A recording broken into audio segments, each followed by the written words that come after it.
Good morning, heart and soul.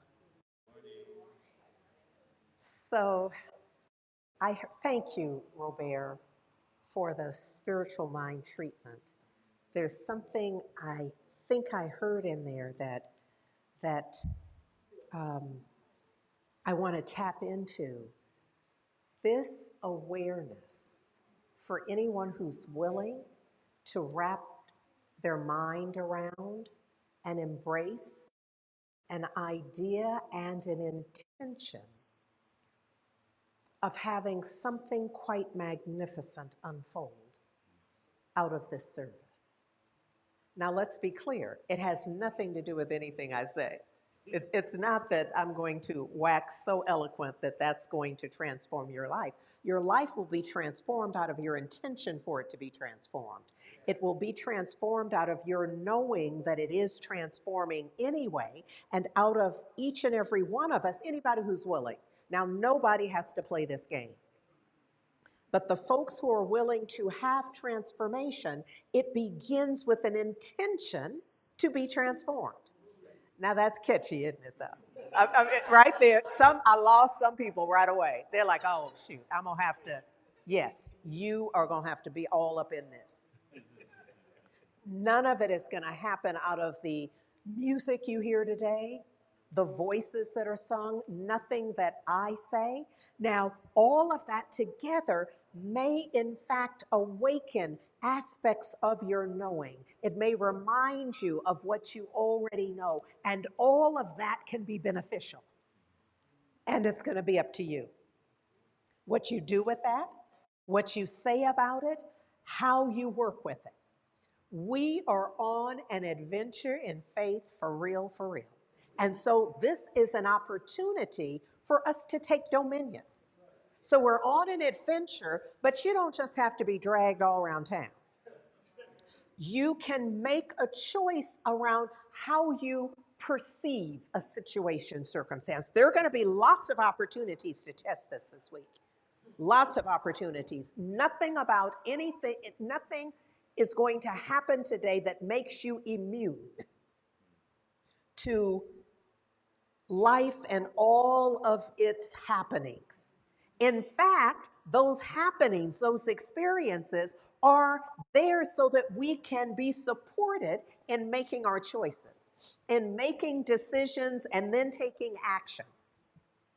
I remember when I was much younger, just like wondering why, and my prayer was like, just straighten it out, Lord. Just clean it up so I don't have to go through this. Fix it. You know? And now I realize, oh, it was mine to fix my sense of it. Because once I changed my mind about what I thought it was that was happening, that then changed my options, how I saw me in it and what was available. It's the difference between, I keep almost every week, I put before you that lower left quadrant where we are reminding ourselves that we're mapping our consciousness, that we want to be aware of. So where am I? Where am I getting this idea? What's the source, if you will, from which what I say next comes? Is it coming from my fear? Is it coming from my doubt? Is it coming from my resistance? Is it coming from my dislike? Is it coming? Is it coming? Is it coming? From all of the possible places and ideas and thoughts in and within me. So much of it, some of our work is to clean up the past. Some of it. Now, some folks can really simply start from where they are. Now there are folks who can do that, but a lot of us have to be like, I'll be right back. Because I'm gonna have to clean all this out right here. Because I don't even have room for that new idea that you're offering. Give me, I'm gonna need a little time. And I'm gonna have to call my sister friends over so that we can clean all this up right here. And then I'll be like, okay, now what? All right, I'm ready. Now, that's why we teach the classes. That's not why we teach them. That's why we offer them. We offer them so that folks can get in there and make the kind of change. Lord, I wish sitting in here for 30 minutes would transform lives. It does not. Now, it supports you in an energetic shift, which a lot of us are grateful for, because it means yes, today is going to be enhanced from yesterday. But you're going to have to do some more to enhance the entirety of your life. Yeah, I know. I'm doing it too. So, look, Ernest Holmes says this, and some of y'all may be thinking, well, I'm just going to say you just need to go along with whatever it is that I'm doing up here. So you've seen this a lot, and we're going to continue to see it because I really want to ensure that this is impressed on your subconscious, that there's a moment in which when you begin to think about, so what happened? How did this happen? You realize that the way that the mind principle is reactive to your thinking. So the answer to all those questions is, how did this happen? Well, the creative principle, the all in all, is responding to the impress of your thought. So for all of those times you were thinking fearful thoughts, it called forth in your experience something that you then interpret as fear. Now, you and your neighbor can be having the same experience, but if they haven't had that impress, they're having a different experience about the experience, kind of within the experience. Does that make sense? So the same thing happened. Whatever that was, the fire, the break-in, the discount on the rent, whatever it is that happened, what happens next in you about that has everything to do with the impress of your thinking, your collective thinking, if you will, your congealed thinking. Yes? Okay. So, and it receives the slightest vibration of thought and acts on it. I'm just, in my mind, I'm saying, oh, I'm so sorry. Forgive me, please. You know, because every time I read that, and that's why I share it, because every time I read it, I am awakened. There's a little awakening, like, oh, that too. And I want you to have access to a similar kind of experience. I hope I haven't overdone that, but I have to work through. Look, I want to remind you that for the past couple of weeks, I have been reminding you that Malcolm Gladwell's work in Outliers reminds us that it takes 10,000 hours. Now, this is not to start you counting hours. It's to impress upon you that practice is required. And this is why we call what we teach and endeavor to practice is spiritual practice, because that's what we're up to. Now, if we were athletes and this was an athletic gathering, we would be focusing our 10,000 hours on athletics. But this ain't that. So we are focusing our 10,000 hours on what is required to transform our lives. And we know, so if this were a fill in the blank thing, we'd all be thinking our thoughts. So what we're working on is practicing deeply focused, continuous practice of monitoring, being aware of our thinking and changing it. Here's the thing, I have always wished that now that I've learned it and have the certificates to prove it, that I'd be done. That my thoughts would see my certificate and straighten themselves out. But they haven't. They don't care nothing about that certificate. No matter how many certificates I have and courses I've taken and journals I've journaled in and all of the things, they don't care nothing about that. They will still run off and think whatever it is that triggers them to think. And so the practice is in whenever that happens, because it does happen, is saying it's like a well-trained dog. You see him, get on over. I walk the lake, and often you see the ones that do and the ones that don't. The ones where a squirrel cancels out all, all the training. And we're like that. There are so many things for each of us that's a squirrel. And we'd be focused on Emmett Fox and all the people, Ernest Holmes and Neville, and we just, in the groove of all of that. Squirrel. And we don't even remember. What was I reading? What was I studying? What was all of the courses? We just squirrel. And off we go in a reaction. But the key is at some point we come to ourselves and we realize we're not here for the squirrel.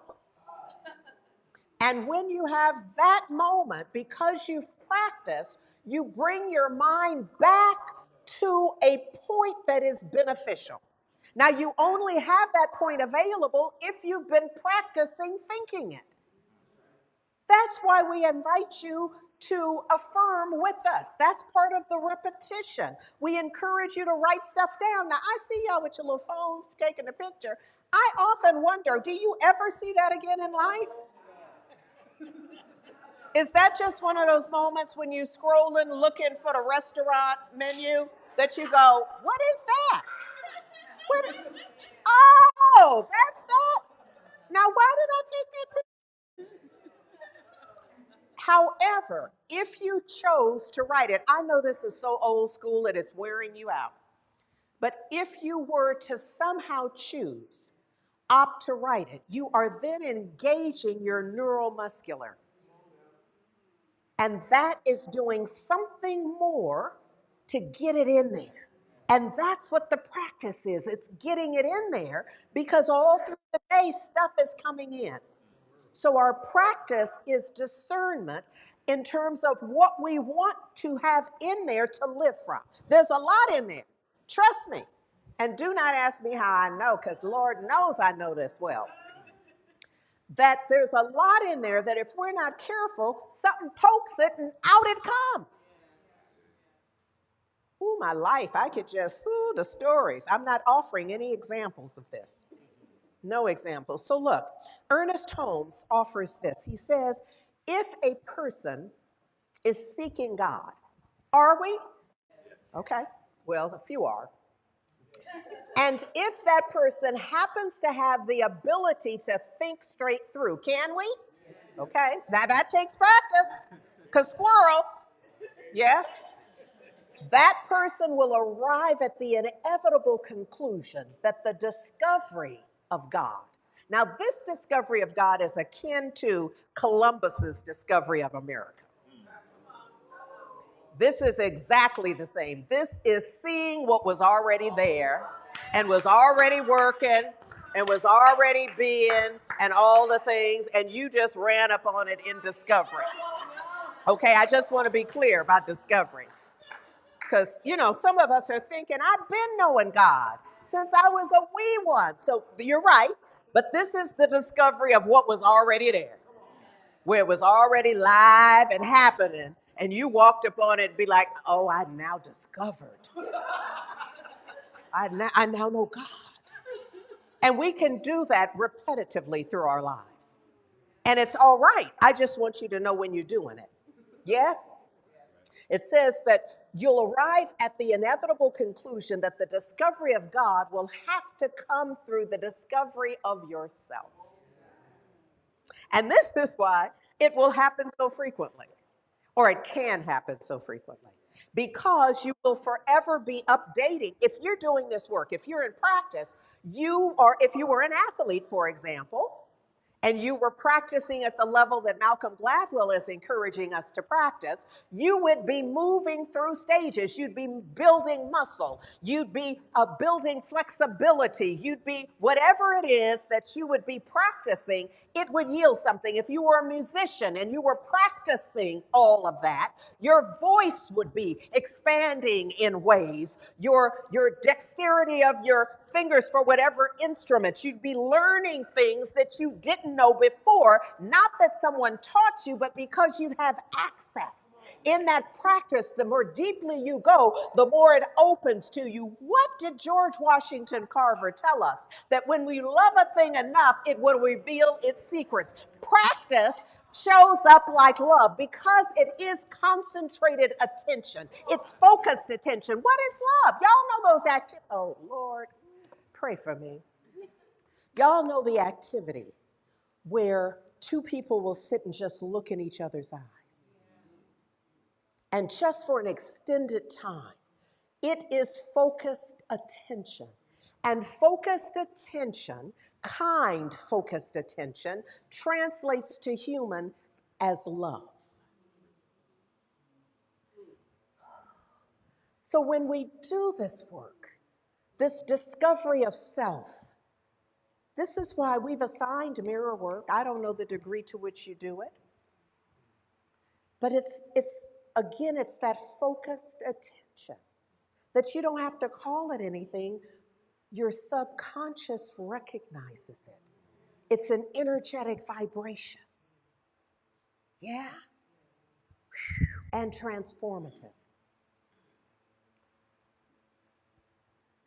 He then says, this calls for an absolute unity between God, the living one, the strong one, and humanity.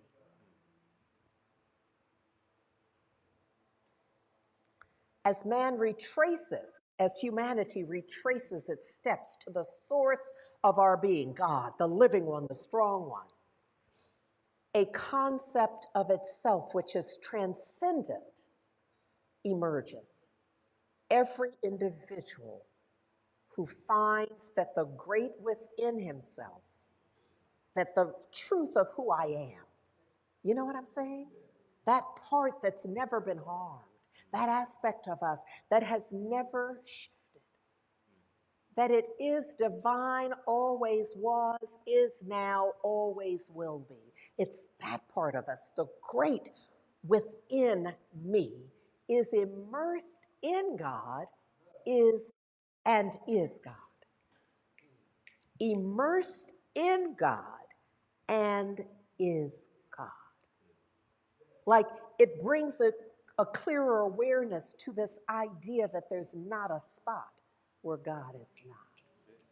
So it rolls off the tongue, but I'm not quite clear that we fully get it. What we're saying in that we are immersed in God and that we are God, we are of God. Now, for some, we're not at the point where we can say, I am God. Because we're already anticipating the blowback. But what else could you be? What else could you be? You don't have to tell nobody you are. But I'm just asking, between me and you, what else could you be? What else could you be? If God is all there is, how you gonna be something not God? Or is God all there is except for you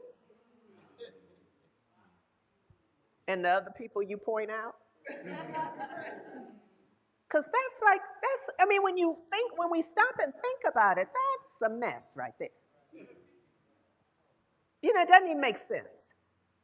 So, there's this, God is all there is. But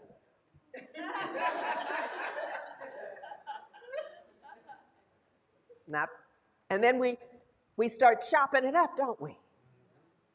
This is a suggestion of the practice of allowing that to seep in. The fullness of God.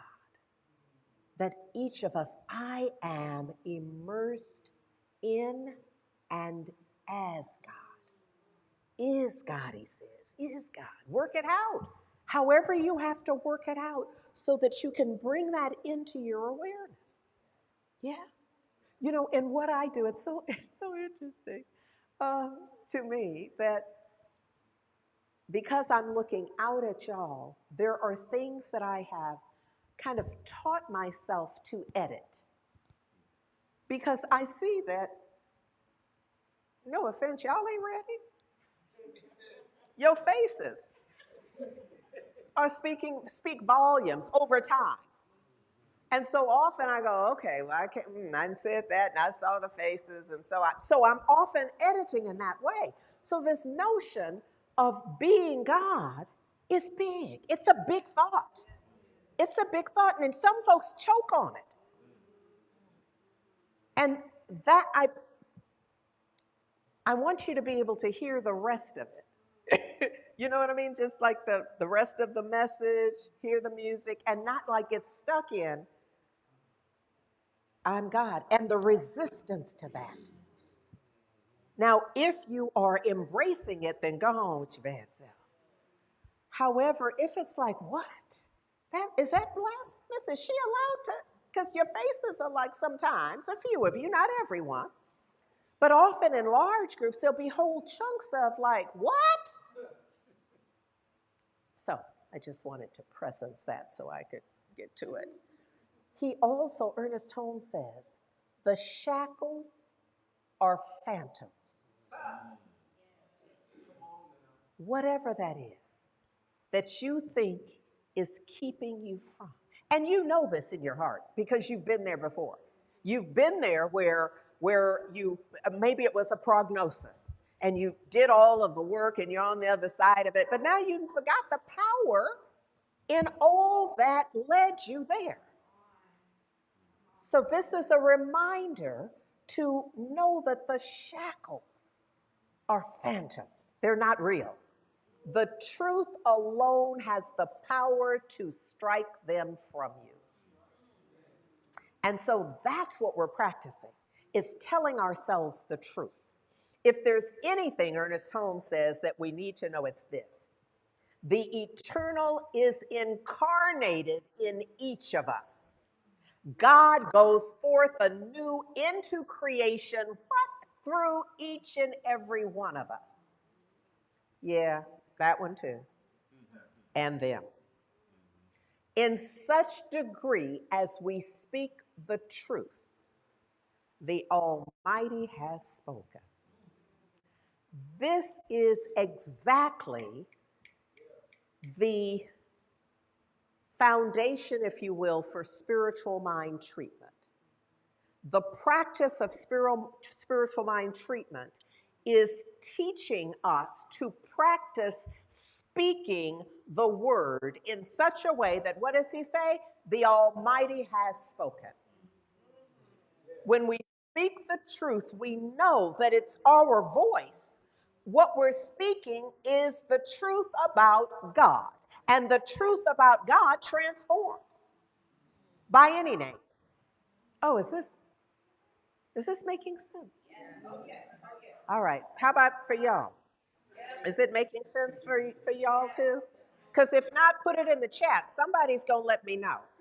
If there's a question about this, put it in the chat so that we can get it worked out. There's somebody here who'd run it right over to me and tell me, and we could work it out. All right? Ernest Holmes' words, come ye and claim your divinity. Demonstrated every day, refuse to make the slightest concession to appearances. Because they're going to be appearances. There will be appearances. And remember that they are phantoms. Our focus is on cause, really, because that's where the change can happen. And so what we're looking at, we're wanting to be aware of our thinking. When the going gets tough, what do you think? Because the going is going to get tough. There's never been a period of time in history, and I'm not imagining that it will be, that for individuals that on their own schedule and time and place, it's going to get tough. And then what are you thinking? When it gets tough, what's your thought? Some of us go to something's wrong with me. Not that all humanity hadn't been through this kind of thing, but there are those people who attack inward, And then there are those who attack externally. And so some of us, it's like, something's wrong with me. Yeah, I'd use your whiny voice for it. And then for the other folks, it would be, who did it? And you just like, I don't know where I'm gonna point, but there's somebody I'm getting ready to blame for this. Because this should not be happening. This should not be my experience. And this is somebody's fault. So it's either my fault or it's somebody else's fault. And then I imagine there's some folks who just like to spread it around, so it's all of that. It's my fault and it's your fault too. Make sense? Okay. So in this, Dr. Dan offers us Luke 12, 29 through 32, which this is one of the scriptures that I call the stop tripping scriptures. That, when you synthesize, it's like, quit tripping. Just quit tripping. You know better. So in this one, it's seek not what you will eat or what you'll drink, or neither be of doubtful mind, but rather seek ye the kingdom of God. So it's like, cut out all that mess, all that tripping about what it is. Have you ever starved to death before? And if so, then you're excused. But if you haven't, then quit tripping. You're going to be all right. You can either do without this meal or it's going to work out. Both things are going to happen. So there's something for us to do on the inside.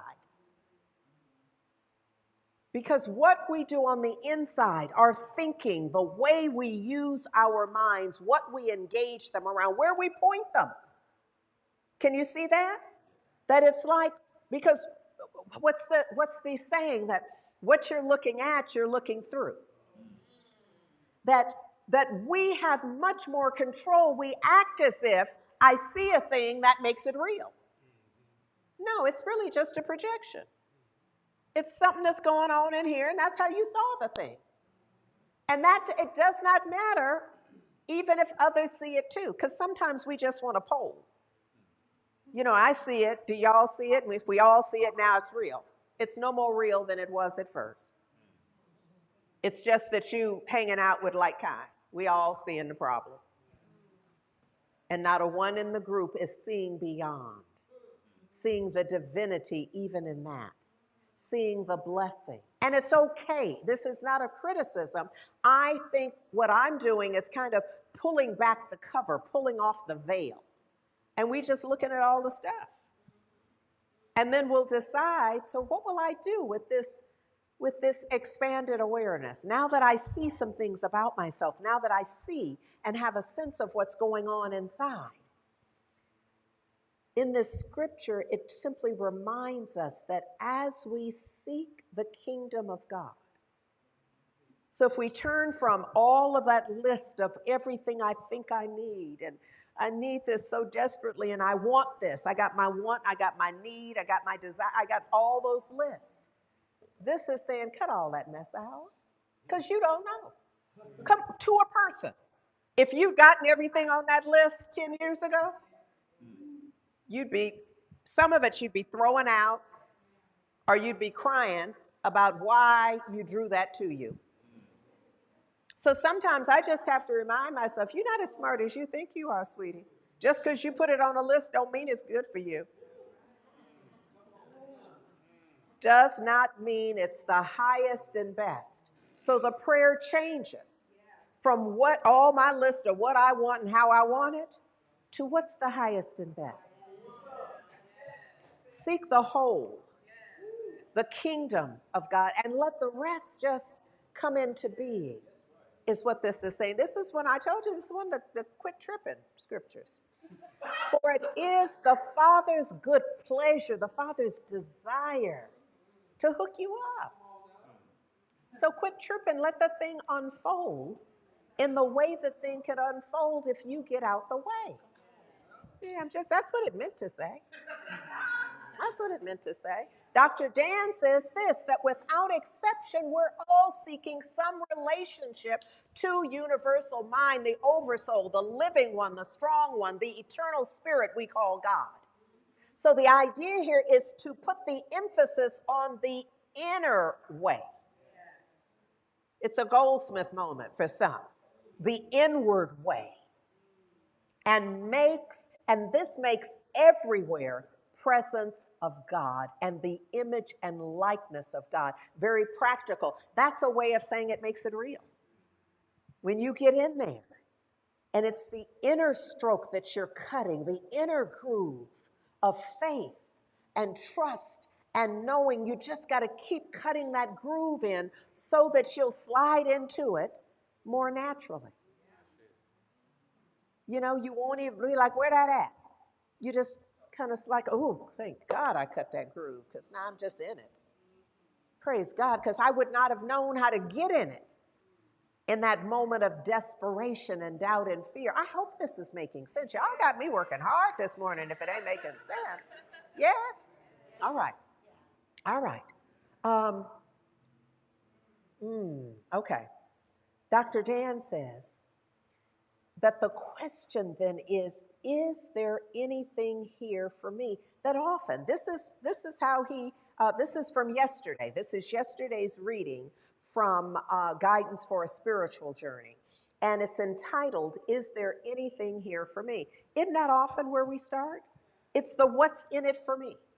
I was a corporate trainer and very often worked with salespeople in a sales organization.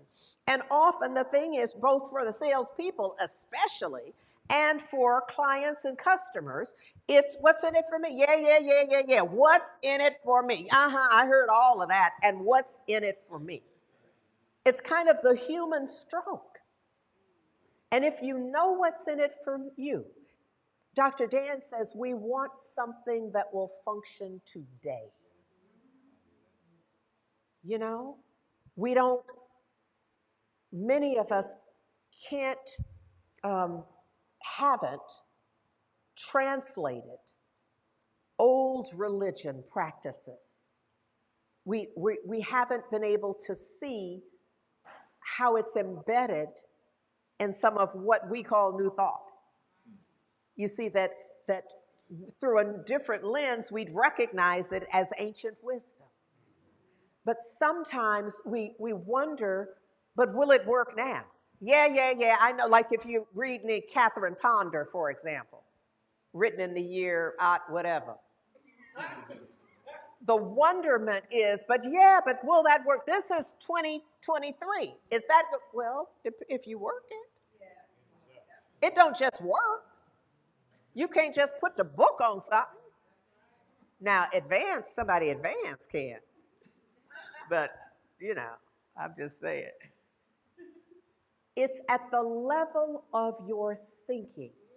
For the one reading it saying, I can translate this from 1940 whatever to right now, because you're discerning the principle.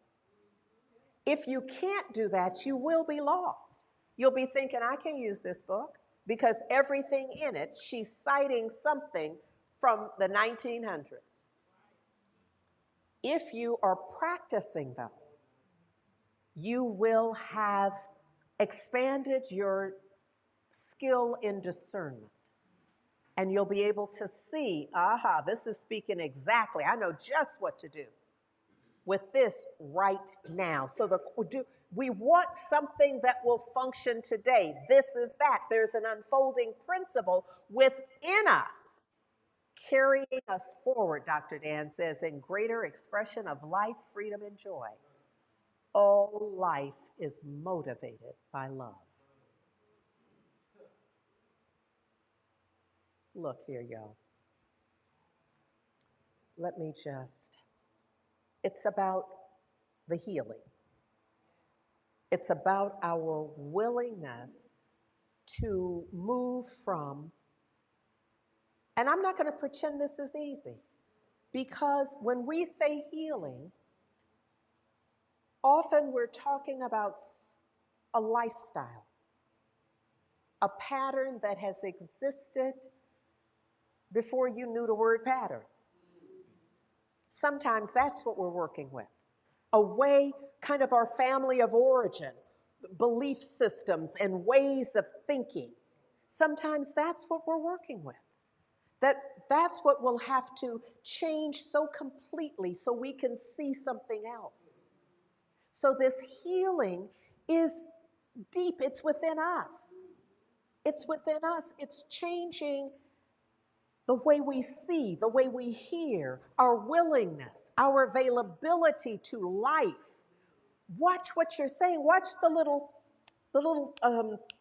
phrasing that just pops out. Ooh, ain't it awful? It's gonna be bad for everybody. Ooh, it's always gonna be. You just have to develop a listening for your thinking. And it's not a blame shame, it's a point of awareness. It's a point of awareness. And once you have that a point of awareness, awareness can be curative if you work it. So you're following that.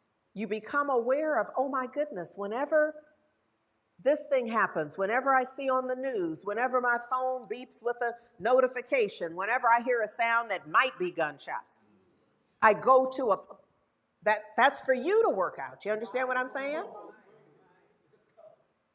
That's for you to work out what you now believe. What are you doing with that sensory perception? Are you just going, come on now, you just going to allow it to chase the squirrels and bark at other dogs and chase cars and hump legs? That's what you allowing now? Or are you like, get on back over here? And I love the ones who don't even have to say it out loud to their dog. They just look and the dog is like, that's what I want my mind to respond. Like I just be like, okay, all right. God is all there is. I am, come on now. Get in the groove. Because I done caught you out there trying to go with, it ain't gonna work for people like you. There's no place for her. They always go, come, get over here right now. You better sit yourself down